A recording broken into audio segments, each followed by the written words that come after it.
चॅनलला सबस्क्राईब करा आणि घंटी नक्की वाजवा। बोरकर मंडळी असतील, संतोषराव माजी सरपंच आदी करून आपण सगळे, अंकुशराव असतील, सगळी अशी कीर्तनावर, माझ्या वाणीवर या भागातली प्रत्येक व्यक्ती फार मोठी मोठी आहेत। समाजामध्ये ज्ञानोबा तुकोबांचं प्रकर्षानं काम करणारी आहेत आणि कीर्तन ऐकणारी आहेत। या सगळ्यांना कोटी कोटी वंदन करतो। बहुसंख्य माता मावल्या या उंडे नानांच्या संबंधानं जमा झालेली सगळे सोयरे, पाहुणे, आप्तेष्ट, मित्र, परिवार सगळ्यांना वंदन। अभंगाला, कीर्तनाला सुरुवात करतो। वेळ कमी आहे, एकच विनंती आहे, सर्वांगाचे कान करून ऐका। विठाला विठ्ठल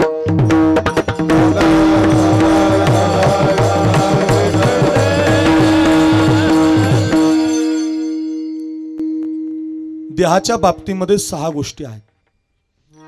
प्रारब्धाच्या ते हातात आहेत। त्याच्यामध्ये यश आणि अपयश, लाभ आणि हानी आणि जन्म आणि मृत्यू प्रस्तावनेमध्ये मी सांगितलं। आपण सगळेजण यशासाठी प्रयत्न करतो बघ। कधी कधी यश पदरात पडत नाही, अपयशच पदरात पडतं। का? प्रारब्ध त्याला तिथं घेऊन जात। पुढे ऐका, लाभासाठी प्रयत्न करणारा समाज आहे, काहीतरी प्राप्त व्हावं, लाभ मिळावा। लाभ पदरात पडतच नाही, हानी पदरामध्ये पडत। आणि जाण्याचं वय नाही नानांचं, जाण्याचं वय नाही 25 वर्षाच्या मुलाचं, जाण्याचं वय नाही 40 वर्षापर्यंतचं, 100 वर्ष तरी निदान 90 वर्ष तरी एखादा जगला तर लोक थाटामाटात त्याची मिरवणूक काढतात। पण लवकर गेलं, जगण्याची इच्छा आहे, उमेद आहे, समाजाचं काम करणारी मंडळी आहेत, पण अचानक काळ येतून त्यांना घेऊन जातो। कारण जन्म आणि मृत्यू हे सुद्धा देहाच्या प्रारब्धाच्या हातात। मी पुढे सांगू, अन्न मान धन हे तो प्रारब्ध आधी। तेलकुडगावला आम्ही सगळ्यांच्याकडे कीर्तन केली, तुमच्याकडे खूप मंडळी बसलेली, ज्यांनी कीर्तन आयोजित केलेली मोठी मोठी मंडळी आहात। आपण सगळ्यांना ज्ञात आहे, ज्याची गरज आहे काळ येतो आणि घेऊन जातो। प्रमाण पहा किती गोड आहे, जे जे लिहिले प्रारब्धी ते न चुके कर्म कधी, होणारा सारखी बुद्धी कर्म रेखा टळेना। इथं लाडरी गोडायची काय, ते चुकत नाही। विधात्यानं तुमच्या माझ्या कपाळावरती लिहिलेलं आहे, तुम्हाला खायला किती वाजता द्यायचं, द्यायचं की न द्यायचं, एक दिवस तुम्हाला उपवाशीच ठेवायचं, तुम्हाला नेमकं कीर्तनाला जाऊ द्यायचं की नाही, हे सगळं प्रारब्ध आहे महाराज, लिहिलेलं आहे, ते घडतच राहत। तुम्ही अथवा करा न करा, काही करा, प्रारब्ध तुमचा पिछा सोडत नाही। ते आमचे महाराज विनोदानं सांगायचे, म्हटले आपण रोज जेवण करतो, सगळेजण जेवायला बसलो म्हणजे आपण काय करतो, ताटाला पाणी फिरवतो, बरोबर आहे? ताटाला पाणी फिरवतो। ओम पूर्णमिदम ओम पूर्णस्य पूर्णमादाय पूर्णमेवा श्लोक म्हणतो आपण। ओम सहनावतु सहनो भुनक्तु सहवीर्यं करवावहै तेजस्विनावधीतमस्तु मा विद्विषाय। ओम म्हणतो की नाही आपण, अहम वैश्वानरो भूत्वा प्राणिनाम देहमाश्रिता प्राणापान समायुक्त पचाम्यन्नं चतुर्विधम श्लोक म्हणतो, त्याचा उच्चार करतो आपण। हे कृष्णा, हे परमात्मन, हे भोलेनाथा, आज महाशिवरात्री आहे, तुम्ही उपवासाचं दिलंय ना, तुम्हाला समर्पण म्हणतो आपण। हे भगवंता, तुमच्यामुळे अन्न मिळालं, हे भोलेनाथा तुझ्यामुळे जगतोय, तुला तुझा नैवेद्य समर्पण आपली पद्धत आहे। काय आपण देवाला ताटाला पाणी फिरवतो जेवायला बसल्यावर, तसं भगवान सुद्धा रोज जेवण करतो बरं का संतोषराव।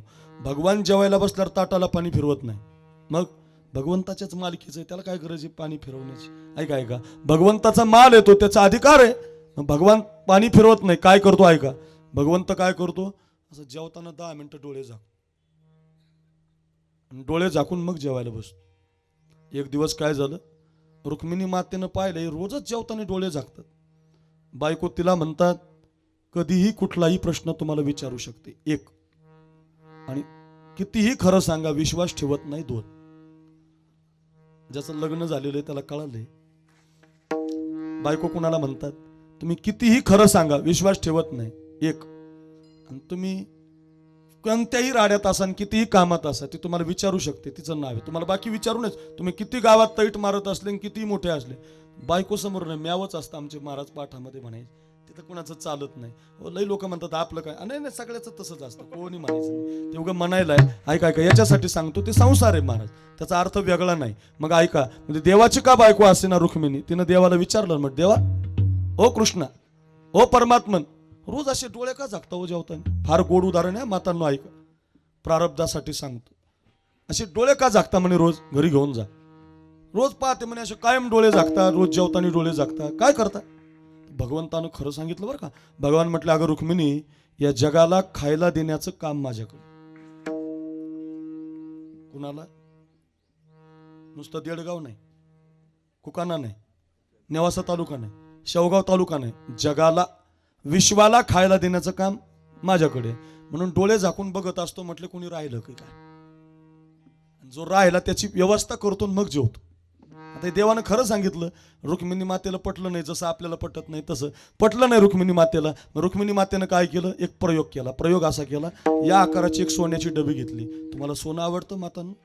सगळ्याला आवडतं, मला पण आवडतं. सोनं कुणाला आवडत नाही, मग सोनं लवकर कळेल म्हणून सोन्याची डबी सांगितली. स्टीलची जर्मलची लई येत, पण आपण सोन्याची घेऊ. माझ्याकडे बघा, सोन्याची डबी घेतली आकाराची, तिचं झाकण उघडलं, लक्ष द्या. आणि त्या डबीमध्ये 2 जिवंत मुंगळे सोडले आणि वरून डबीचं झाकण लावून घेतलं. ऐका ऐका, ती सोन्याची डबी चौकोनी आकाराच्या एका चांदीच्या पेटीमध्ये ठेवली. तिला बारीकसं कुलूप लावलं. ती चावी आपल्या कमरेला ठेवली. ती बारीकशी चावी ठेवून ती जी चांदीची पेटी ना, लांब अशा चौकोनी लाकडी पेटीमध्ये ठेवली. तिला एक कुलूप लावलं. तिची एक चावी आपल्याजवळ ठेवली. ती लाकडी पेटी जी आहे उंच अशा, कशात काय ठेवलं ते तुम्ही ध्यानात ठेवू नका. तुम्ही फक्त सोन्याची डबी आणि मुंगळे ध्यानात ठेवा. बाकीच्याला मी पक्का आहे. ऐका, अशी लाकडी कोठीमध्ये ती पेटी ठेवली. तिला एक कुलूप लावलं. तिची चावी आपल्याकडे ठेवली. ती लाकडी कोठी एका बंद खोलीमध्ये ठेवली. तिला पण एक कुलूप लावलं. असं 4-5 कुलुपाच्या आतमध्ये सोन्याच्या डबीमध्ये जिवंत मुंगळे दाबून ठेवले. 15 दिवस माझ्याकडे बघा, 15 दिवस कोणाला त्या डबीकडे जाऊ दिलं नाही, त्या रूमकडे जाऊ दिलं नाही, त्या घराकडे कोणाला जाऊ दिलं नाही. आणि 15 दिवसानं सोन्याच्या डबीत जिवंत मुंगळे जे ठेवलेत ते अन्ना वाचून मेले, असं लक्षात आलं रुक्मिणीच्या. आणि 15 दिवसाने भगवान जेवायला बसले. रोजच्या सारखे डोळे झाकण्याचा कार्यक्रम झाला. माझ्याकडे बघा, तिने लगेच देवाच्या हातात धरलं. चला म्हटलं गंमत दाखवू. काय गंमत? चला चला, सगळ्यांना देताना, हो कोणी नाही राहिलं ना, कोणी नाही, चला चला गंमत दाखव. कुठं? चला चला. भगवंताला घेऊन आली. जिथं बंद खोली होती ना, माझ्याकडे बघा, तिचं अगोदर पहिलं कुलूप उघडलं. बंद खोलीतून जी लाकडी कोठी होती तिचं एक कुलूप उघडलं. लाकडी कोठीतून लाकडी पेटी, लाकडी पेटीतून चांदीची पेटी, आणि चांदीच्या पेटीतून सोन्याची डबी काढली. आणि ते मेलेले मुंगळे झाकण उघडून तिनं दाखवले. बघा म्हणे, बघा सगळ्या जगाला देता म्हणे, काही गप्पा आणता. बघा 15 दिवसापूर्वी मुंगळे दाबून ठेवले, अन्न वाचून मेले. या पुढे असं, विठाला विठाला विठाला.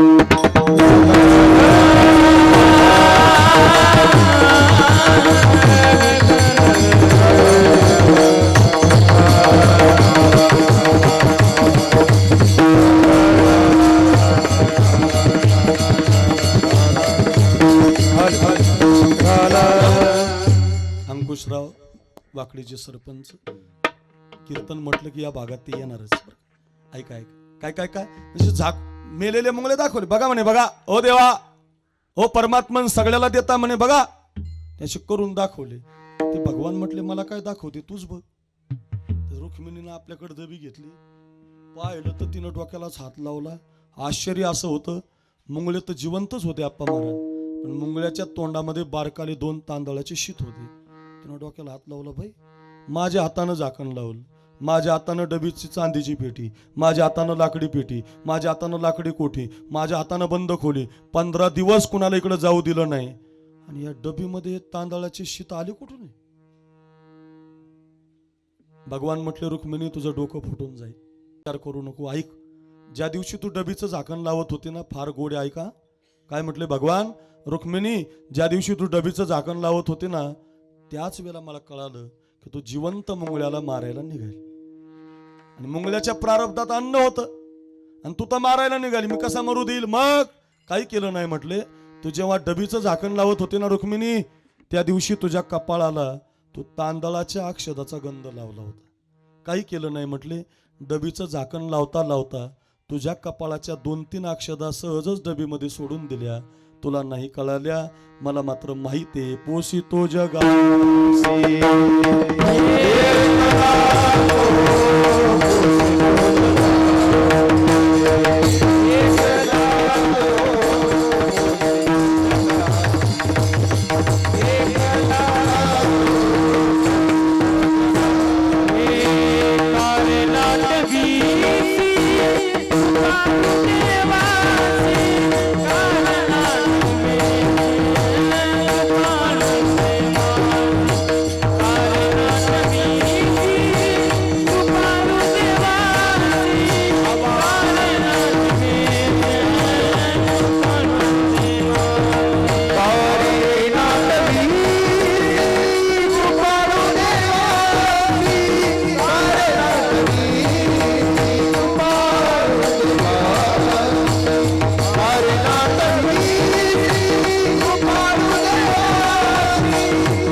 पोषितो जगासी एकलात.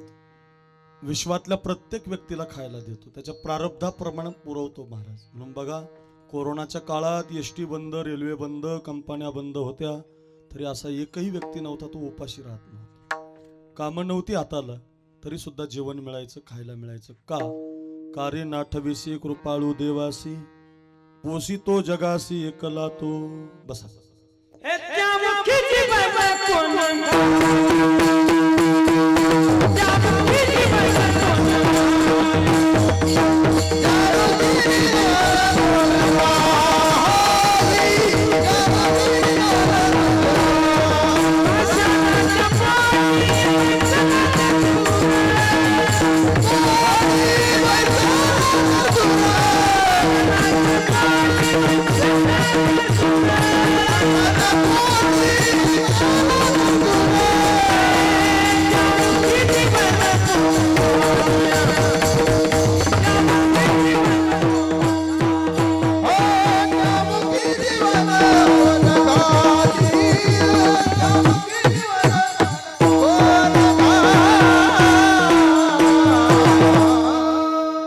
त्यामुखी जीवन कोण घाली. प्रश्नार्थक विचारलंय संतांनी. प्रत्येक व्यक्तीला खायला देतो ना, प्रारब्धानं पुरवतो. मुंगळ्याच्या प्रारब्धामध्ये मृत्यू नाही, मग त्याचं अन्न द्यायची जबाबदारी प्रारब्धाची आहे. अन्न मान धन हे तो प्रारब्धाधीन. म्हणून तुम्ही बघा, काही माणसाला मान मिळतो, प्रारब्धानं मिळतो. काही माणसाला धन मिळतं, प्रारब्धानं मिळतं. प्रत्येक गोष्ट प्रारब्धाच्या हातात आहे. जसं यश अपयश, लाभ हानी, तसा मृत्यू सुद्धा प्रारब्धावर. जन्म सुद्धा प्रारब्धानं मिळतो आपल्याला. पवित्र कुळामध्ये आपण म्हणतो की नाही, काय पवित्र कुळ आहे त्याचं, काय पवित्र खानदान आहे. का? त्याचा प्रारब्धानं जन्म तिथं झाला आणि प्रारब्धानंच मृत्यू आहे महाराज. तुम्ही ठरवा न ठरवा, प्रयत्न करा न करा, प्रारब्धानं तुमच्या कपाळावर मृत्यू लिहिलेला आहे. घडी घडी काळ वाटयाची पाही, अजून किती आहे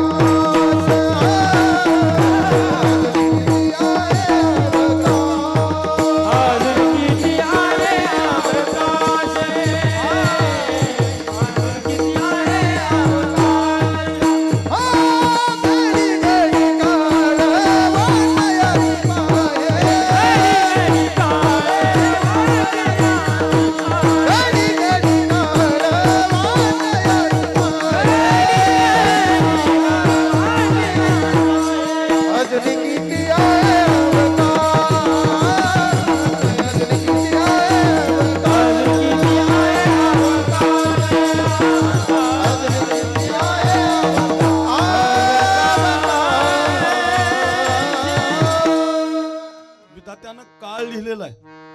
आपण सगळे बसलेले ऐका, तो थांबत नाही, तो घेऊनच जातो महाराज. तो विचार करत नाही गोपीनाथ मुंडेची गरज आहे, विलासराव देशमुखाची गरज आहे, बाळासाहेब असते तर असं झालं नसतं. असा काळ थांबत नाही महाराज. काळ घेऊनच जातो. तो विचार करत नाही संसार आहे का, हा गरीब आहे की हा श्रीमंत आहे. काय ओव्या आहेत नाथ महाराजांच्या. काळन विचारी घाट, काळन विचारी हाट, काळन विचारी अवस, काळन विचारी पाठ. काय माझ्या संतांचे शब्द आहेत महाराज. मृत्यू तुमच्या कपाळावर लिहिलेला आहे बरं का. हो ना म्हणू नये धनंजया जियापरी. हो जन्म मृत्यूच्या सोहळ्या, हो हा सोहळा आहे महाराज, आपल्याला उपभोगायला मिळालाय. जन्म आहे तो पण प्रारब्धानं आणि मृत्यू आहे तो पण प्रारब्धानं. एकदा देवांची सभा भरली होती. आपल्या नेवासा तालुक्यात सभा भरतात. हो इलेक्शन लागलं म्हणजे आपल्याकडे सभा असतात. तर त्या सभेचं काय असतं माहिती आहे का, सभेला खूप गर्दी असते. एखादा मंत्री बोलायला येणार म्हटल्यावर गावोगावचे लोक एकत्रित येतात, आमदार येतात, खासदार येतात, फार लक्ष देऊन ऐका. तसं काय झालं, एकदा देवांची सभा भरली. तर देवांची सभा म्हटल्यावर मग आता आपल्या धर्मामध्ये 33 कोटी प्रकारचे देव, एवढे देव एकत्रित आले, सगळे देव एकत्रित आले सभेच्या निमित्तानं.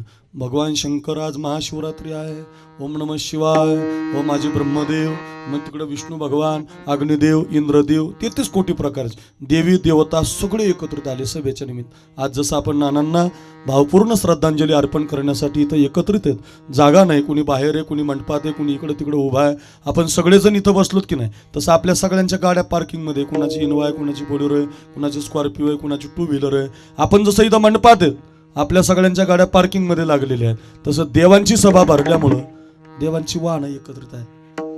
आता देवांची वाहनं तुम्हाला माहीतच आहे. गणपती बाप्पाचं उंदीर, शंकराचं नंदी बैल, विष्णूचं गरुड, त्याच्यामध्ये कबूतर नावाचा पक्षी आला होता. एक जणानं मला युट्यूबला खालून कमेंट टाकली, मला महाराज हे कबूतर कोणत्या देवाचं वाहन? लोक लय हुशार झाले. कीर्तनकारांना आता अभ्यास करूनच बोलायचं नाही तर खालून लगेच कमेंट येतात, महाराज हे कुठं वाचलं तुम्ही सांगा, हे कुठं आहे, हे कुठं घडलं. त्याच्यामुळे आता जपून बोलावं लागतं. आणि ते खरंच असतं काय, कीर्तनातलं खोटं तरी बोलता येतं इथं. मी त्याला सांगितलं कामदेवाची जी पत्नी आहे रती, त्या रतीचं वाहन आहे बरं काय, रती ती पण आली होती आणि कामदेवानं तिचं वाहन आणलं होतं. जसं आपण एखाद्या वेळेला आपली गाडी खराब झाली तर आपल्या बायकोची घेऊन जातो की नाही, दोन जर असतील घरात, तर तसं कामदेवानं ते वाहन आणलं होतं. म्हणून ते अशी कथा आहे आणि ही पद्मपुराणातली कथा आहे, फार सुंदर आहे, त्याला श्लोकासहित आलेली आहे ती. तर त्यावेळेला ते कबूतर आलं होतं ना, त्यानं विचार केला, म्हटलं आजचा दिवस फार चांगला आहे, आज ब्रह्मदेवाचं दर्शन घ्यायला ब्रह्मलोकात जाण्याची गरज नाही, शंकराचं दर्शन घ्यायला कैलासात जाण्याची गरज नाही, क्षीरसागरात विष्णू भगवंताचं घ्यायला जायची गरज नाही. आम्हाला महाराज काय झालं, म्हटलं आज सगळेच देव सभेच्या निमित्तानं एकत्रित आलेत कैलास महाराज. एक काम करू म्हटले, ज्या दरवाजातून देव आतमध्ये जाणार आहे आपण महाराज, त्या दरवाजाच्या वरच्या कोपऱ्याला बसू म्हटले आणि देव आतमध्ये जाईल त्याचं दर्शन नजरेनं घेऊ. काय संकल्प सोडला बा, नगती सायास जावे वनांतरा, सुखे तो घरा नारायण, हो सत्य संकल्पाचा दाता नारायण, सर्व करी पूर्ण मनोरथ. वरच्या दरवाजाला कबूतर बसला, जो देव आतमध्ये जाईल ना माझ्याकडे बघा, त्याचं दर्शन नजरेनं घ्यायला लागला. ब्रह्मदेव गेले घेतलं दर्शन, अग्निदेव गेले घेतलं दर्शन, कामदेव गेले, सगळ्या देवाची दर्शनं झाली. आणि सगळ्यात शेवटी यमराज आले. यमराज म्हणजे काळ, काळ म्हणजे मृत्यू. आणि माणूस सगळ्यात जास्त घाबरतो तो काळा. एखादी गाडी अशी कट मारून गेली ना, बाप रे म्हणतो, 2 तास लेट झालं तरी चालेल पण दमानीचा होतं की नाही. असं काळाला माणूस घाबरतो. बघा तुम्ही, प्रत्येक माणूस काळाला घाबरतो. आता काळ ते कबुतरानं पाहिला, त्याला वाटलं राव एवढ्या देवांची दर्शनं मला झाली, कोणी माझ्याकडे पाहिलं नाही, कोणाचं माझ्याकडे लक्ष गेलं नाही, यमराज आलेत यांनी माझ्याकडे पाहू नये म्हणजे माझं कल्याण झालं असं त्याला वाटलं. नेमकं काय झालं बघा, ते यमराज महाराज थोडा उशीर झाल्यामुळं गडबडीत होते आणि त्यांचा नेमका पायात पाय अडखळला, माझ्याकडे लक्ष द्या. आणि त्यांनी वर पाहिलं. बरं आहे का, आता जे घडायला नको होतं तेच घडले. तर जसं वर पाहिलं ना, तुम्ही लक्ष देऊन ऐका बरं सर्व, जसं वर पाहिलं तसं कबुतराचं कपाल दिसलं त्यांना. आणि जसं कबूतर पाहिलं ना, ते यमराज महाराज आतमध्येच गेले नाही. 10 मिनिटं त्या कबुतराकडेच पाहत बसले. बरं नुसतं पाहत नाही बसले, जोरात जोरात हसायला लागले, खदा खदा हसायला लागले. आणि हसून हसून 10-5 मिनिटं त्याला पाहून आतमध्ये गेले. कबूतर मात्र बर्फ झालं, थंड झालं, बावरलं. त्याला वाटलं राव हे माझ्याकडे पाहून हसतात म्हणजे 100% माझा मृत्यू अटळ, मी मेलो, यांचं दुसरं कामच काय. आणि त्यातली त्यात माझ्या कपाळाकडे पाहून हसले, मी मरणार, मला वाचवा, मला वाचवा.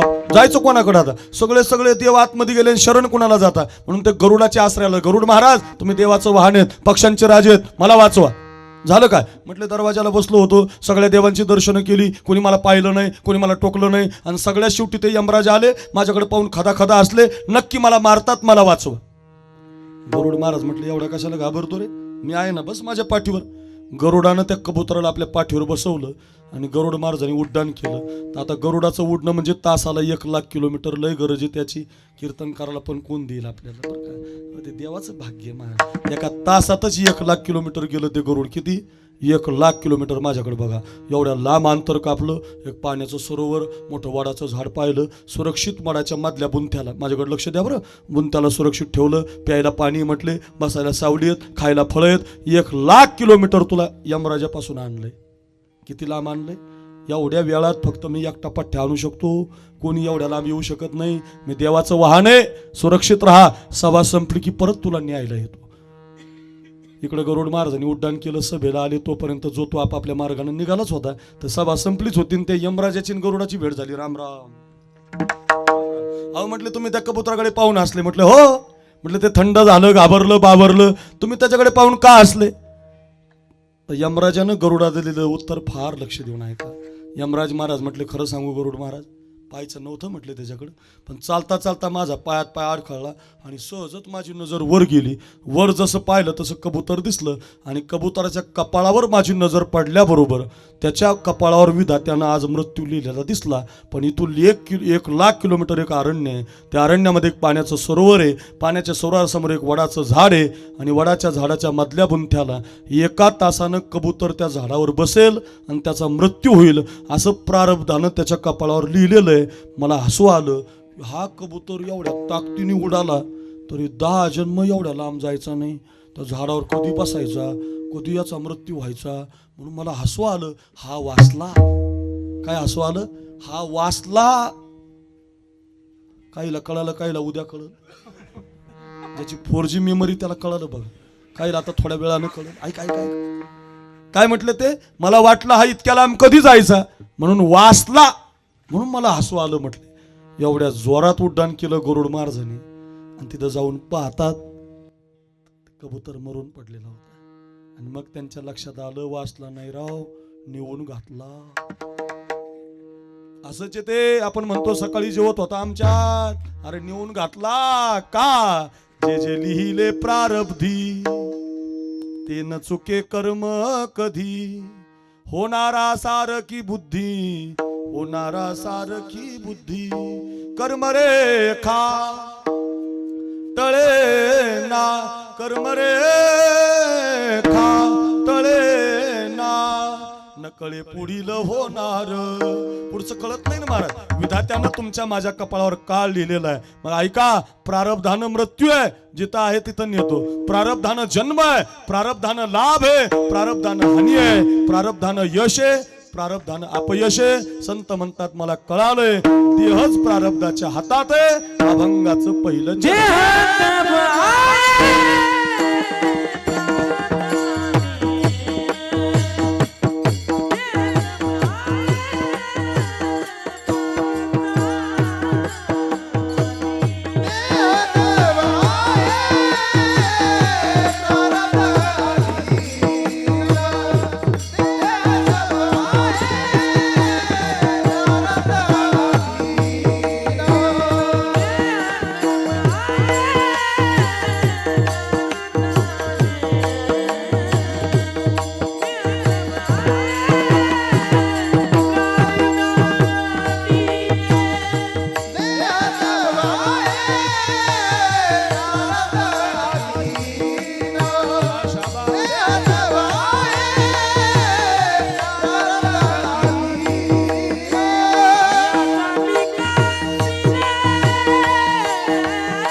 सध्या महाराष्ट्रात लखलखता तारा आहे हा. कोणी म्हणतंय त्यालाच आणा, रोज एक फोन. अरे कुठून भेटायचं तू आता रोज महाराज? वा, कैलास महाराज, त्याच्या नावातच कैलास आहे. फार गोड आहे, अतिशय गोड आहे. कैलासाचा दिवस आहे आज, त्याच्यामुळे ते काय ढिला पडणार नाही आज बरं का. अगदी देह तवा आहे, पहिलं चरण आहे बरं का अभंगाचं. हे काय? देह तवा आहे प्रारब्धाधीन.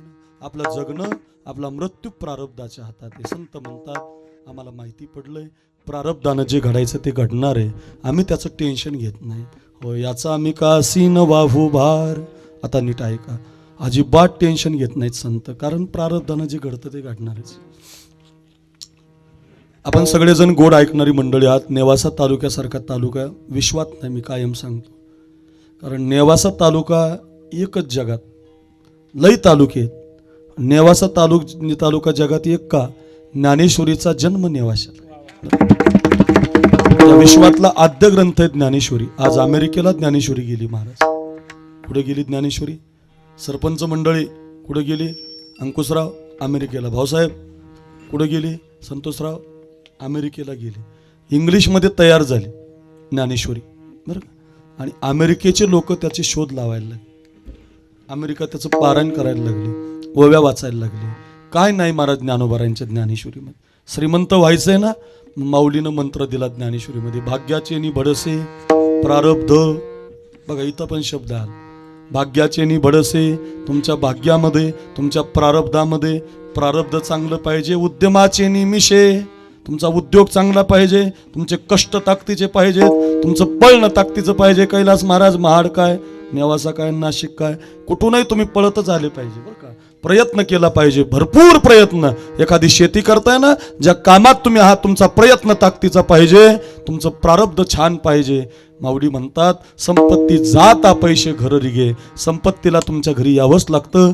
ज्ञानोबारांच्या ओव्यात महाराज. आमदार व्हायचंय, आमदार ज्याला कुणाला व्हायचं, ज्ञानेश्वरीमध्ये ओवी आहे बरं का. थोरपणा पराची सांडीजे, व्युत्पत्ती आघवी विसरीजे, जगा धाकुटे होईजे ते जवळी क माझी. म्हटलं तुम्हाला सत्ता पाहिजे, देव पाहिजे, श्रीमंत व्हायचे, तर थोरपणा पराची सांडीजे. तुमच्या जवळची अहमपणा सोडून द्या आणि लोकाला वाका. नम्र व्हा. जो नम्र होतो ना, नम्र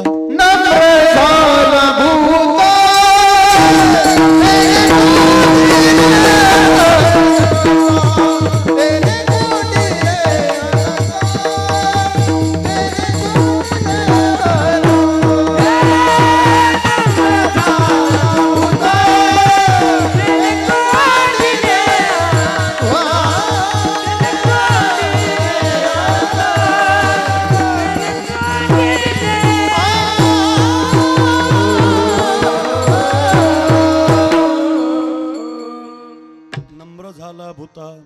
आमच्या गेवराई तालुक्याला 15 वर्ष बदामराव पंडित नावाचे आमदार होते. 15 वर्ष मंत्री राहिले, 2-4 वर्ष. तुम्ही जर कधी गेले त्यांच्या घरी, अजून असा आमदार आहे आमच्या तालुक्यातला, कधीही जा, चहा पाजल्याशिवाय तुम्हाला बाहेर येऊ देणार बरं का. सध्या आमदार नाहीत ते, पण इतका दिलदार माणूस, कायम असाच. मी कुणाचं राजकारण नाही सांगत, मला ते उदाहरण द्यायचं तुम्हाला. एखादी म्हातारी अशी सरपण खांद्यावर घेऊन चालली ना रस्त्यानं, तर त्या फॉर्च्युनर मध्ये म्हातारीला बसवणार, ते सरपण त्या गाडीत टाकणार आणि तिला घरी नेऊन पोहोचतं करणार. म्हातारी मरूस तर दुसरं बटन दाबत नाही. मग हे घरी घेऊन जा. शिकण्यासाठी सांगितलं मी तुम्हाला. नम्र व्हा, हे ज्ञानोबारांनी सांगितलं, मी नाही. विश्वाच्या माऊलीनं. म्हणजे मला सांगायचं काय, अमेरिकात ज्ञानेश्वरी वाचायला लागली. अमेरिकात ज्ञानेश्वरी वाचते. ज्ञानेश्वरी वाचताना त्यांना आठवण कोणाची येते, तर नेवाशाची येते. म्हणजे का, नेवासात ज्ञानेश्वरीला जन्म देणारा तालुका आहे. जगामध्ये खांबानं मंदिरं तयार होतात रे. या विश्वातले सगळे मंदिरं खांबानं तयार होतात गड्या. तुमचं भाग्य आहे ज्या नेवासा तालुक्यात तुमचा जन्म झाला. ज्या खांबानं दगडाची मंदिरं तयार होतात, त्या खांबासाठीच मंदिर आहे. ज्ञानोबा पाठ लावून बसले पैज खांबाला. ज्ञानेश्वरी सांगितली तर खांबाचं मंदिर आहे. 1 लाखाची वारी आहे. हो भाऊसाहेब जाऊ द्या, आमदार जाऊ द्या, खासदार जाऊ द्या, महाराज जाऊ द्या, हो खांबाला डोकं लावतोय, माऊली माऊली माऊली म्हणतोय, दर्शन करतोय गड्या. असा तालुका तुमचा आहे. याच्यासाठी सांगतो, ज्ञानोबारांची ज्ञानेश्वरी फार गरजेची आहे. सगळ्यांनी वाचली पाहिजे. या देशाला ग्रंथाची गरज आहे. महाराष्ट्रातल्या प्रत्येक आईला रामायणाची गरज आहे, प्रत्येक पुरुषाला रामायणाची गरज आहे. नेमकं उलटं झालं. पाश्चिमात्यानं आपल्यावरती अतिक्रमण केलं, आपले ग्रंथ त्यांनी नेले आणि त्यांचा मोबाईल आपल्याकडे पाठवला. हे पूर्वी आपल्याकडे नव्हता ना मोबाईल. मी आळंदीला शिकायला होतो ना, तेव्हा मोबाईल नव्हता ना अंकुशराव. म्हणून काही ओव्या पाठ झाल्या, काही चाली बसल्या, काही अभंग बसले. आता खूप बसावे वाटतं, पण आता mobile, WhatsApp status, story, Insta, वेळ नाही ना महाराज. आमचं जाऊ द्या, कुणालाच नाही महाराज. गायक कीर्तनात मोबाईल पाहायला लागला, कीर्तनकार कीर्तनात पाहायला लागला, पकवाज वादक पकवाजावर मांडून पाहायला लागला, हो पोरं पाऊली खेळता खेळता पाहायला लागले. ते आमचं जाऊ द्या. तुम्ही बसल्या बसल्या फोटो काढ, सगळ्याचं तेच आहे महाराज. प्रत्येक व्यक्ती. आणि मातापूर्वी टी व्हीवर मालिका 4 घरात एक टी व्ही असायची, त्याच्यात एक मालिका. आता प्रत्येकाच्या हातातच टी व्ही आली. हो, कुंडली भाग्य, कुंकुम भाग्य. काळ बदलून गेला महाराज. एवढ्या माणसाच्या डोक्यामध्ये मंथरा घुसली. आता ही मंथरा पूर्वी एकच होती रामायणात, आता प्रत्येक घराघरात मंथरा गेली. तुमच्या भावाला वेगळं करायला लागली, तुमच्या वहिनीला वेगळं करायला लागली, ननंदाला ती घरी येऊन देत नाही. बदलून गेलं महाराज. खरं सांगू, महाराष्ट्रातल्या प्रत्येक व्यक्तीच्या घरात जर कशाची गरज आहे तर ती रामायणाची गरज आहे. ऐका रे, पहिल्या वरानं भरताला गादी मागितली कैकेयी मातेनं, आणि दुसऱ्या वरानं रामाला वनवास मागितला. 14 बरस राम वनवास, 14 वर्षाचा वनवास मागितला. एवढी कथा ऐका माझी. पहिलं चरण कळ. देह कसा प्रारब्धाच्या हातात हे कळेल. शिकण्यासाठी ना कीर्तन महाराज. अरे टाइमपास म्हणून नाही रे कीर्तन, मजा म्हणून नाही रे. नानांचं वर्षश्राद्ध आहे, एवढा खर्च या मंडळीनं केलाय, एवढा गोड सोहळा आयोजित केलाय, एवढं सुंदर व्यासपीठ आहे, एवढे गोड गुणीजन आहेत, एवढं सुंदर कीर्तन रंगलंय. कधी 11:30 वाजले कळाले नाही, इतकं छान चाललंय कीर्तन. एवढा गोड ऐकणारा समाज आहे. नेवासा तालुक्यातली मंडळी आहेत आपण. हे घरी घेऊन जा. देह कसा प्रारब्धाच्या हातात आहे. शिकून जा रे मायबाप. पहिल्या वरानं भरताला गादी आणि दुसऱ्या वरानं रामाला वनवास. वचन ऐकलं आईचं आणि वल्कला अंगामध्ये धारण करून युवराज होणारा राम 14 वर्षासाठी वनवासात निघून गेला. कसा मला टाकून गेला राम. एक टाळ वाज. भाव ऐका, भाव. कसा टाकून गेला कसा टाकून गेला रामा विना माझ चैन पडेना, रामा विना माझ चैन पडेना. सुचत नाही का कसा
अयोध्येचा राजकुमार वनवासात निघून गेला. एकटा नाही गेला. खन आणि सीतामाई गेली. अयोध्या पुरकी झाली, अयोध्या स्मशानासारखी झाली. आज या घरामध्ये आनंद नाही. आजी नानांचं जे घर आहे ना, खूप दुःखी आहे. मी आल्यापासून पाहतो प्रत्येक माता रडते हो. इतका गोड माणूस गेला ना, घरातला राम निघून गेल्यासारखं दुःख होतं बघा. असं जाऊ नये हो, असं घडू नये. काय करावं प्रारब्धाला हो. माझे वडील असेच गेले महाराज, तरुणपणात गेले. या पोरांचा बाप किती छान मुलगा आहे तो नानांचा, किती गोड मेहुणे आहेत त्याचे, एवढा गोड परिवार आहे. आल्यापासून पाहतो मी प्रत्येक माता आली की डोळ्याला अश्रू येतात. पर्वताच्या दगडाच्या हृदयाची माणसं रडतात. कधी रडतात? ज्या दिवशी राम वनवासात निघून जातो.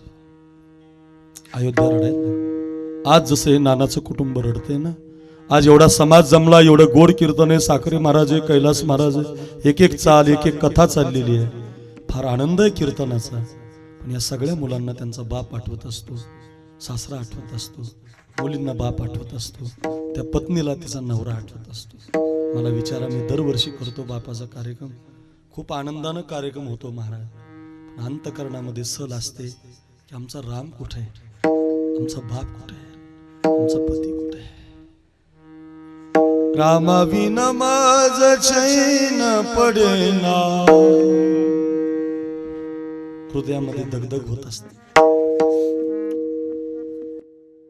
विठाला विठाला विठाला.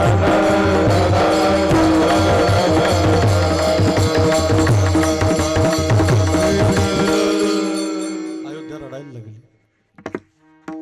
भरत परत आले. भरताला रस्त्याने माहिती पडलं की माझ्या आईनं माझ्या दादाला 14 वर्षाचा वनवास दिला. काय भरत आहे महाराज. मायबाप कीर्तन ऐकताय रे तुम्ही. कीर्तन शिकण्यासाठी जर असेल तर घरी घेऊन जा. भरतासारखा भाऊ जन्माला घाला, भरतासारखे विचार घरामध्ये आणा. रामायणाची का गरज आहे आम्हाला?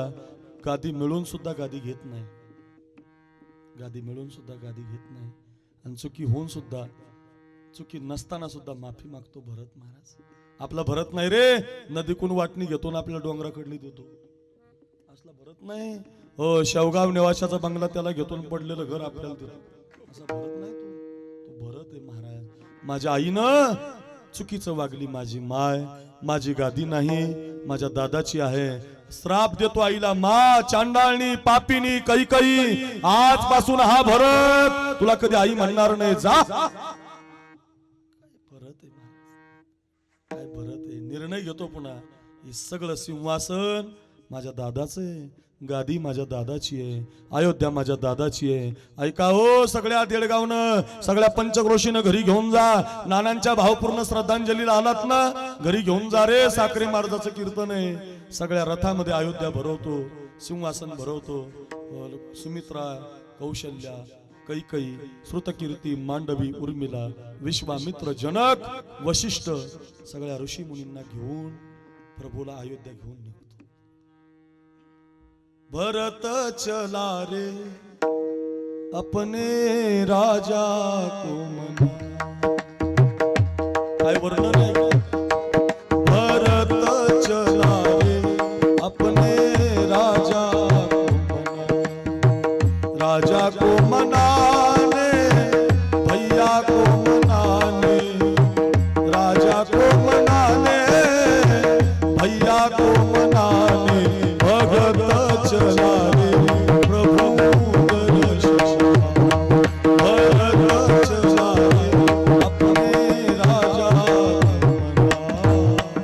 भरत म्हणायला निघाले. अयोध्या घेऊन निघा, सगळ्यांना घेऊन निघा. आता गंमत आहे. ज्या दिवशी तुम्ही देवाला द्यायला निघता ना, मग तुम्ही कधी दर्शनाला निघता गुरुवर्य भास्करगिरी महाराजांच्या. गुरुवर्य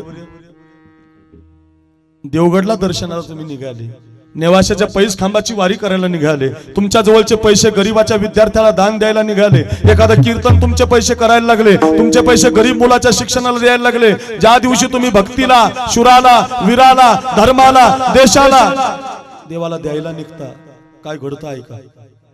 अयोध्या घेऊन भरत निघाला तर प्रभू तिकडे चित्रकूटावर होत. प्रभू चित्रकूटावर त्यांचं मन बदललं. थोडा चेहरा पडला प्रभूचा. आणि ती वनदेवी जी असते मालकीन, प्रत्येक गावाला, प्रत्येक वनाला एक देवी असते. वनदेवी प्रगट झाली अप्पा महाराज. आणि त्या वनदेवीनं प्रभू रामचंद्राला हात जोडले. लक्ष देऊन ऐका बरं. आणि प्रभू रामचंद्राला वनदेवी म्हटली, प्रभू माझ्या अरण्यात आलात, माझ्या छत्रछायेखाली आलात, माझ्या वनवासात काय तुम्हाला टेन्शन आलंय? पर्णकुटी करून देऊ का? एखादी पाण्याची व्यवस्था करू का? इथं झाडलोट करू का? प्रभू मी तुमची काय व्यवस्था करू? का तुम्ही नाराज आहेत? ऐका बरं मायबाप. तर रामचंद्र म्हणतात, एकच सेवा कर माझी वनदेवी, एकच सेवा कर. ज्या रस्त्यानं आलो ना म्हणून, त्या रस्त्याला खूप काटे माझ्या पायाला टोचले, टोचू दे. पण आता एकही काटा त्या रस्त्याला ठेवू नको, सगळे काटे बाजूला काढ. तर प्रभू रामचंद्र असं म्हटल्यावर ती वनदेवी हसून म्हटली, प्रभू तुम्ही यायच्या आधी तरी सांगायचं.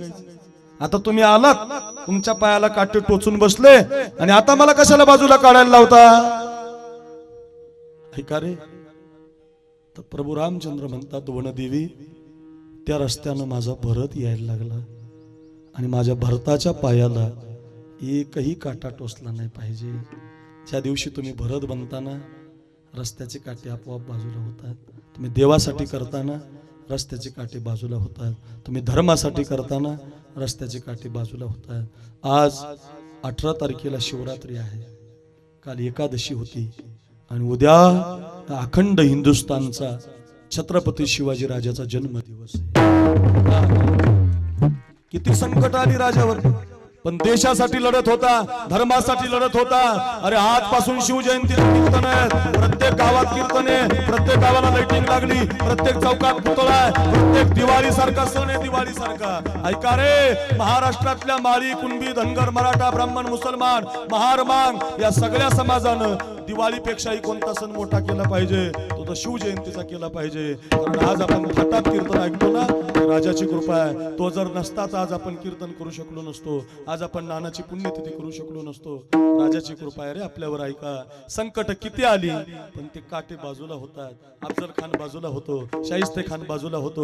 देव त्याचं नियोजनच करतो. का? राम प्रभू अयोध्या घेऊन निघाला, भरत स्वतःच्या पायाला काटे टोचून घेतील, पण अयोध्या घेऊन येणाऱ्या भरताची रस्त्याचे काटे बाजूला होतात. प्रभू रामचंद्राजवळ भरत पोहोचतो, हंबरडा फोडून रडतो, माफी मागतो. प्रभू मला माफ करा, प्रभू माझ्या आईला माफ करा. हे अरण्य तुमचं नाही, ही गादी तुमची आहे, हे सिंहासन तुमचं आहे. प्रभू चला परत, प्रभू चला परत, प्रभू चला परत, गादी घ्या.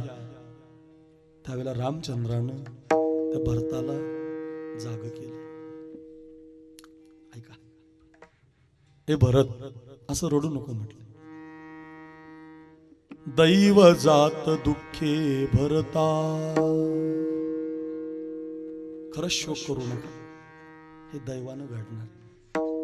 एक दिवस तुम्हाला काय आणि मला काय जावं लागणार.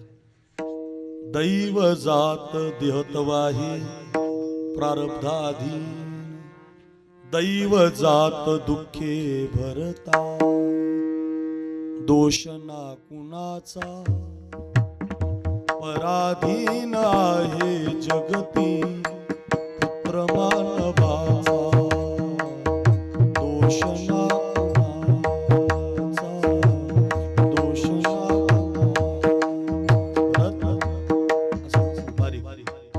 असं रडू नकोस बरं. माय कै ना दोषी नव्हे दोषी तात, राज्य त्याग कानन यात्रा असे कर्मजा, खेळ चाललासे माझ्या पूर्व संचिताचा, पराधीन आहे जगते परमानवा, दोष ना कुणाचा, दोष ना. हे भरत, नेवासा तालुका काय, महाराष्ट्र काय, भारत देश काय, विश्व. जरा मरण यातून सुटला, म्हातारपणातून आणि मरण्यातून कुणी सोडत नाही. भरत लक्षात ठेव, जरा मरण यातून सुटला, कोण प्राणी जात दुःख मुक्त जगला काय शोक करीसी वेड्या स्वप्नीच्या फळाचा, पराधीन आहे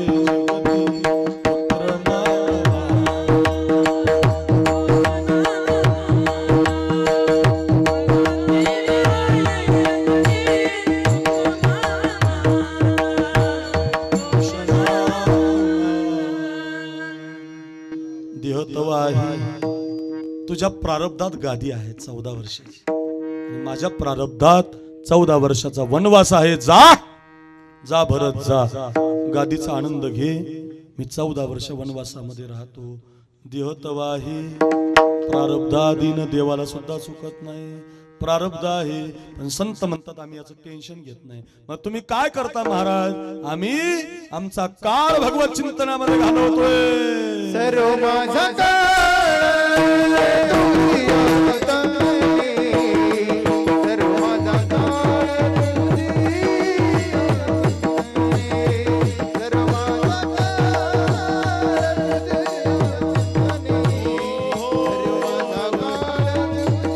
सर्व माझा काळ तुझी आठवणी,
सर्व माझा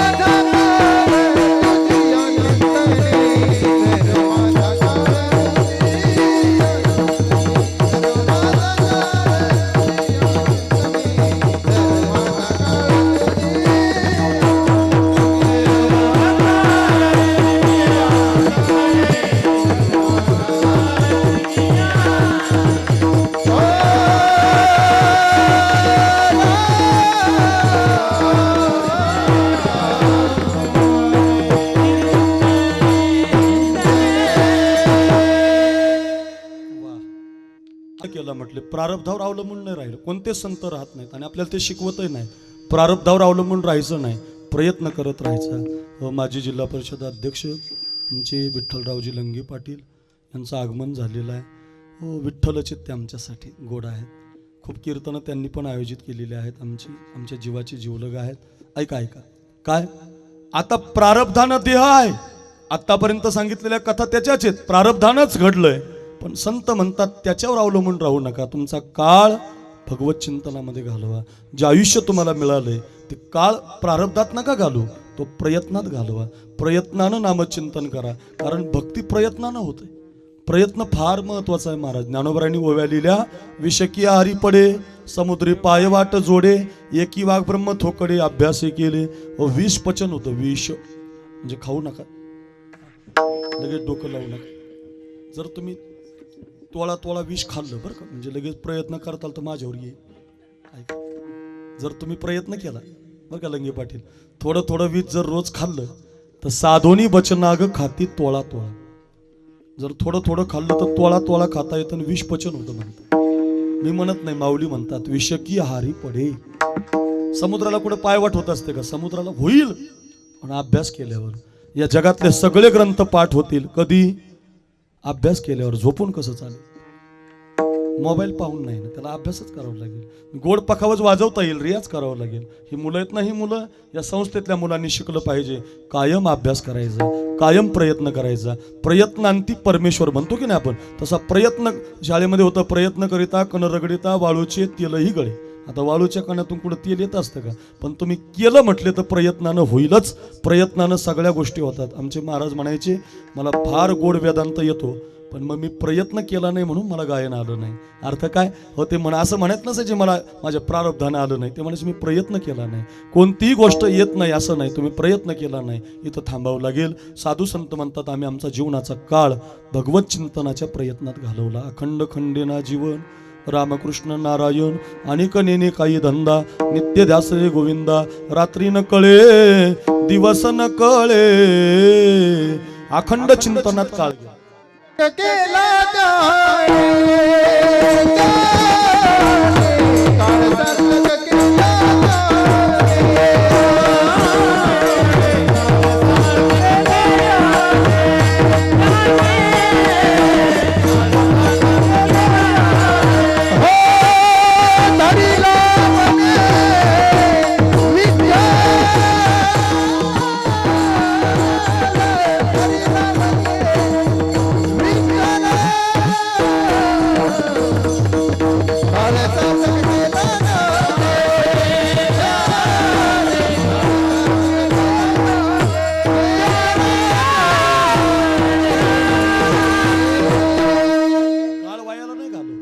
काळ सार्थक केला. आणि एक वाक्य सांगतो जाता जाता, 10 मिनिटं राहिलेत माझ्याकडे बघा. अगदी 12ला 5 मिनिटं असताना मी थांबणार आहे. श्रद्धांजली करायची आहे ना, म्हणून अगदी 12ला संपवायचं आहे आपल्याला सगळं. विनंती आहे आपला काळ व्यर्थ घालू नका. ते मन ऐकले असेल तुम्ही, भगवान देताय तो छप्पर फाड के देत आहे. बरोबर आहे? बरोबर आहे लंगे पाटील? तुमच्याकडे आहे ना असं, भगवान देताय तो छप्पर फाड के देत आहे. ते अर्ध ऐकलं तुम्ही. पुढचं सांगतो आज. पुढचं काय माहिती आहे? लेता है तो चमडी उदळ के लेता. तसं नाही, नुसतं देत नाही भगवान, देतो. पण तुम्ही जर त्या काळाचा दुरुपयोग केला, तो पैसा जर तुमचा व्यसनात गेला, तुमचा जर तो मिळालेला काळ भजनात नाही गेला, चिंतनात नाही गेला, देशासाठी नाही गेला, धर्मासाठी नाही गेला, तर काळ त्याचा बदला घेतो. कायम ध्यानात ठेवा, काळ बदला घेतो. बालपणात तरुणपणात अभ्यास नाही केला, काळ बदला घेतो. मुलं शिकायला आली, यांनी जर रियाज नाही केला, काळ बदला घेतो. मी आळंदीला 2 पोरं टाकली शिकायला. मला वाटलं माझ्यानंतर चांगलं शिकतील, बरं होईल गावात भजन. नुसते मोबाईल खेळतात ना, हरिपाठ नाही, काकडा नाही, भजन नाही. काळ व्यर्थ चाललाय आपल्या सगळ्यांचा. काळ व्यर्थ जाऊ देऊ नका. एक उदाहरण सांगतो 5 मिनिटाचं. सम्राट होता धृतराष्ट्र, देशाचा सम्राट, हस्तिनापुराचा राजा होता. आताचा PM मोदी बॉस देशाचा, तसा होता त्या काळात. ऐका, कोण? धृतराष्ट्र. एवढा काळ महाराज दुरुपयोगात घालवला, एवढा काळाचा दुरुपयोग केला. 100 पोरं जन्माला आली, पाप करायला लागली, थांबवलं नाही त्यानं. स्वतःच्या सुनेला दरबारात आणलं, अडवलं नाही त्यानं. भगवान कृष्ण परमात्मा शांती दूत बनून गेले. समजून सांगितलं धृतराष्ट्र राजे असं करता येणार नाही, युद्ध करू नका. ऐकलं नाही महाराज. ऐका, काळ इतका पोचला, इतका सहन केला, इतका काळाचा दुरुपयोग केला, सगळा पापात घालवला. ऐका, 2 डोळ्यांना आंधळा होता तो.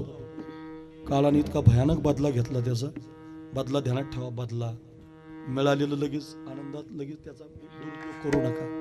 काळ बदला घेतो. कसा बदला घेता ऐका, कायम ध्यानात ठेवा. धृतराष्ट्राची 100ची 100 पोरं भीमानं मारली. महाभारतामध्ये भीम हा खलनायक आहे, अर्जुन नाही बरं. भीम खलनायक. भीमानं एकट्यानं 100 कौरव मारलेले. आणि ज्यावेळेला राज्य गेलं, पाय उतार झाला आणि धर्मराजा हस्तिनापुराचा राजा झाला, तर काकाला स्वतंत्र राहण्याची व्यवस्था केली त्या धर्मराजाने. जिथं हा जेवायला बसायचा ना लंगे पाटील, तिथं हा भीम जायचा. त्यानं तोंडाजवळ घास आणला कीच भीम सांगायचा, ए काका, दुर्योधन असा कापला, ए काका तुझा दुःशासनाची मांडी अशी तोडली, कोणत्या बापाला जेवण जाईल? पोराचं ऐकलं की घास खाली ठेवायचा. कृष झाला. रोज बोलणं ऐकून एका अरण्यात निघून गेला. बदला बघा कसा घेतला काळानं बदला. अरण्यात निघून गेला. ऐका रे नेवासाकर, ज्यावेळेला अरण्यात गेला ना, तर ज्या अरण्यात रामानंद भाऊ आग गेला, त्या अरण्याला असा वनवा लागला. वनवा जाळ, 2ही डोळ्यानं आंधळा गडी. कोणत्या बाजूनं कैलास महाराज जाळ येतो माहिती नाही त्याला. अंगाला जाळ लागायचं. अंग भाजलं हो. जिकडं पळल तिकडं जाळात जायचा. आपल्या तरी दाव्याला हाड सापडतात. सम्राट ज्याच्या दरबारात कृष्णानं यावं एवढा सम्राट राजा जळून भस्म झाला. हाड उडम याला माहिती सुद्धा नाही. कोण? सम्राट 2-4 एकर वाला 5-50 एकर वाला नाही. सम्राट. काळ व्यर्थ घालू नका. काळ सारावा चिंतने, एकांतवाशी गंगा स्नाने, देवाच्या पूजने, प्रदक्षिणा तुळशीच्या, युक्त हार विहार. सध्या दवाखान्यात गेले ना तुम्ही? डॉक्टरकडे गेले ना? डॉक्टर कानात घालतो, तपास. एकच काम सांगतो तुम्हाला, कमी जेवा, कमी खा, भरपूर चाला. डॉक्टर काय सांगतो सध्या? भरपूर चाला, पहाटे 4ला चालायला जा आणि कमी खा. हे 450 वर्षापूर्वी फुकट सांगितलं तुकाराम महाराज.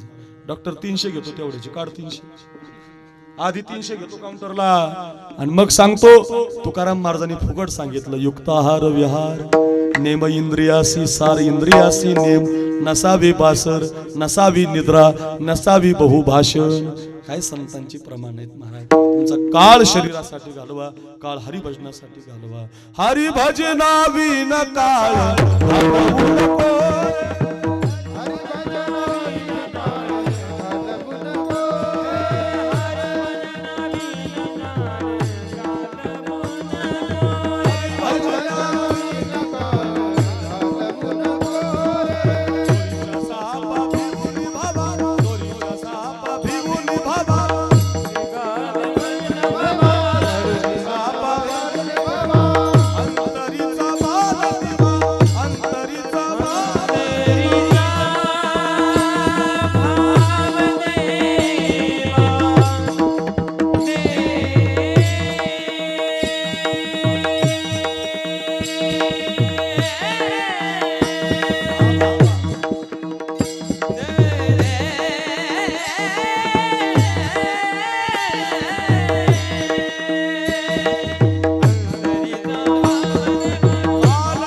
काळ घालवू नको रे, हरिभजनाविन काळ घालवू नको रे. अंतरीचा माल दिवा जे अंतरात मिळाले ते वायाला घालू नका. तुमचा काळ व्यर्थ घालू नका. धृतराष्ट्रासारखा घालू नका. माझ्या शिवरायांसारखा घालवा. शिवरायांचे 8वावे रूप, शिवरायांचा 8वावा प्रताप. अरे उद्या 19 फेब्रुवारी आहे. महाराष्ट्राचा जनता प्रगट झाला आणि जन्म मिळाल्यापासून सगळा काळ महाराज देशाच्या रक्षणासाठी घालवला. भारत देशाच्या बाहेर पुतळे उभे राहिले. भारत देशाच्या बाहेर चौक उभे राहिले. कीर्ती गाजली. कीर्ती झाली चराचरी. महाराज ज्ञानोबारांची उभारीला ध्वज तिन्ही लोकावरी. ऐशी की चराचरी कीर्ती ज्याची. का काळ हरिभजनात घालवला, काळ ज्ञानेश्वरी सांगण्यात घालवला, काळ हरिपाठात घालवला, काळ समाजाच्या कल्याणासाठी घालवला, काळ चांगलं करण्यात घालवला. काळ या नानांनी आपला लोकांच्या समाजाच्या सेवेसाठी घालवलं. हे नाना जे आहेत ना, नानांचा काळ हरिभजनात गेला. त्यांचा काळ हरिभजन म्हणजे त्यांनी सेवा केली. घरी कमी होते, बाहेर जास्त असायचे. गोरगरिबांची कामं केली. काळ चांगला घालवला रे घालवला की असा समाज जमा होतो बघा. मग ज्यांनी काळ असा दुरुपयोग केला ना, मातीला सुद्धा लोक जात नाहीत महाराज. नको म्हणतात काय कामाचा तो. नानांसारख्याच्या वर्ष श्राद्धाला बसायला जागा नाही. काळ चांगला घालवला. मिळालेलं आयुष्य सार्थकतेकडे वाटेला लावलं व चिंतनात घालवला. म्हणून ज्यांनी चिंतनात काळ घालवला, देशामध्ये गवळण येत बघा. गवळण काय काळ घालवलं महाराज. आमचे कैलास महाराज आहेत आज महाराष्ट्रामध्ये. त्याचा खूप आवाज गाजला. कायम एक गवळण तो म्हणत असतो. आज आपण त्याला बोलवलंय. ऐका त्या गवळणीचा भाव, त्यांचा काळ कसा भगवत चरणाशी त्या म्हणतात घे देवाला. भाव बोला.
वन्स मोर चालत नाही आपल्यात, तर खरंच वन्स मोर सारखी गवळण आहे की नाही.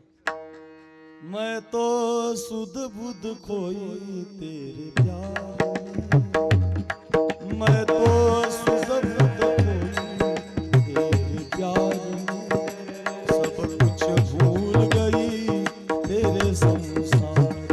नवऱ्याला विसरली, घराला विसरली, दाराला विसरली, फक्त कृष्णासाठी काळ येते. दही दूध विकताना सुद्धा कृष्णाचंच भजन करते, दही दूध मंथन करताना सुद्धा कृष्णाचंच भजन करते. ऐका रे, मग ज्योत जला दे, प्रीत लगा दे, चरणों में दे दे दीवार, ओ बंसी. काया वाचा मने, काया वाचा मनानं भक्ती केली. गवळणीनं, राधेनं, मीराबाईनं, ज्ञानोबरायांनी, तुकोबरायांनी. परिणाम सर्व माझा काळ तुझी या चिंतने, काया वाचा मने इच्छित असे विठोबा. दिवसभर काम करणार आपला बाप असतो. 1 क्विंटलचं पोतं आहे, नेवाशाला, कुकाण्याला, भेंड्याला 50 क्विंटलची ट्रक खाली करणारा बाप आहे. ऐका, कुणाच्या घरचे भांडे घासून तुम्हाला मला शिकवणारी माय आहे. खूप संत, खूप कवी, खूप कादंबऱ्या आपल्याला आईबाप शिकवतात, पण संतांसारखे मायबाप कोणी सांगू शकत नाही. एक ओवी आहे, तेवढी आज घरी घेऊन जा. ऐका ऐका, 3 पृथ्वीच्या प्रदक्षिणा तुम्हाला कधी होणार नाही. घडू शकतात? नाही घडू शकत. रोज जरी महाराज फिरला ना तरी सुद्धा 3 पृथ्वीच्या प्रदक्षिणा देडगावकर होऊ शकत नाही. ऐका ऐका, पृथ्वीच्या 3 प्रदक्षिणा होऊ शकत नाहीत. काशीला 2 लक्ष प्रदक्षिणा मारता येतील आपल्याला, शक्य नाही, तेवढं आयुष्य नाही. मग आता ऐका, 3 पृथ्वीच्या प्रदक्षिणेचं पुण्य आणि 2 लाख काशीला प्रदक्षिणा मारल्याचं पुण्य रोज मिळतं. रोज कधी मिळतं महाराज? हे अक्रूर महाराज साखरेचं वाक्य आणि नाथ महाराजांची ओवी ऐका. 3 पृथ्वी प्रदक्षिणा परियेसी, 2 लक्ष प्रदक्षिणा वाराणसी. कधी? 1 नमस्कार करिता मातेसी, इतुकी पुण्य हो. जिवंत असणाऱ्या आई वडिलांच्या पायाला तुमचं मस्तक एवढं पुण्य पदरामध्ये पडतं. एवढे गोड मुलं आहेत. नानांचा एवढा सोहळा ठेवला. समाजाचं काम करणारे नाना होते. एक बाप निघून गेला, आधार निघून गेला. पाठीचा कणा खराब झाला ना, शरीर खराब होतं. तसं घरातला कणारूपी नानासारखा बाप निघून गेला की घर अंधारात पडतं. खूप दुःख असतं रे दादांनो. ज्याची आई जाते, त्याचा बाप जातो, त्यालाच ते कळतं. विजला हो नंदादीप कसा जावो मी, विजला हो कसा जावो सावळी माझी आई, मला नाती हो प्रेम देई. सावळे माझे बाबा, मला नाती हो प्रेम देता. विजला हो नंदादीप कसा जावो,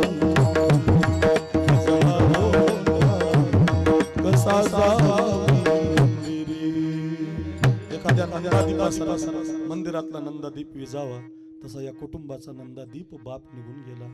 आज बाप निघून गेला, पण बाप निघून गेल्यावर वर्षभर त्यांना जीव घालत घालत वर्ष श्राद्धाला रामाच्या कथा, कृष्णाच्या कथा, मीराबाईच्या कथा, गवळणीच्या कथा, ज्ञानोबारांच्या कथा, काळ कसा भगवत चिंतनात गेला पाहिजे, प्रारब्ध कसं बलवत्तर आहे, अशा गोड अभंगाच्या कथा जर नानांच्या वर्ष श्राद्धाला कीर्तनाद्वारे होत असतील तर आज 2 पिशव्या घेऊन हे नाना बरोबर 12 वाजता देवाच्या दरवाजात उभे असतील. यमराजानं पिशवी चेक केली असेल तर उजव्या हातातल्या पिशवीमध्ये त्यांनी समाजासाठी कुकाण्याला केलेलं काम, त्यांनी लोकांसाठी, गरिबांसाठी दिलेला वेळ, घर सोडून दुसऱ्यांसाठी जगणारा नाना त्या पिशवीतून बाहेर पडला असेल. आणि डाव्या हातातल्या पिशवीमध्ये त्यांच्या मुलानं आमचे नाना देवाच्या पायाजवळ राहावे म्हणून ठेवलेलं कीर्तन बाहेर पडलं असेल. ज्ञानोबा, तुकोबा तेही प्राणा परवते, आवडती मज निरुते, जे भक्त चरित्रा ते प्रशंसते, एवढा सुंदर माल बाहेर पडला असेल. सगळ्यांसाठी आडवा असणारा दंड खाली झाला असेल.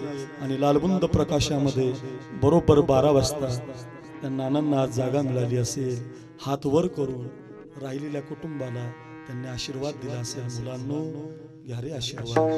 कर्म धर्म तुम्हा असावे कल्याण, घ्या माझे वचन आशीर्वाद.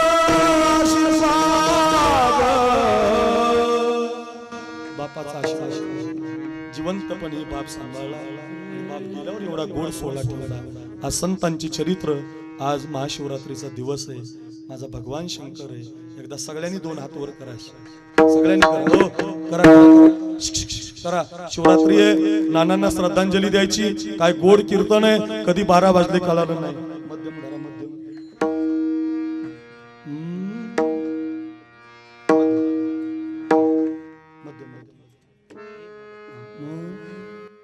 नमः शिवाय ओम नमः शिवाय.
आज या ब्रह्मरस या भजनामध्ये भावपूर्ण श्रद्धांजली नानाला समर्पित झाली. आज नाना भगवंताच्या पायाजवळ शिवशंकराच्या सानिध्यामध्ये गेले. करू याची कथा नामाचा गजर, किंवा करा हरिभक्ती परलोकी कामा. सोडविल यमापासून या विठ्ठल जय जय.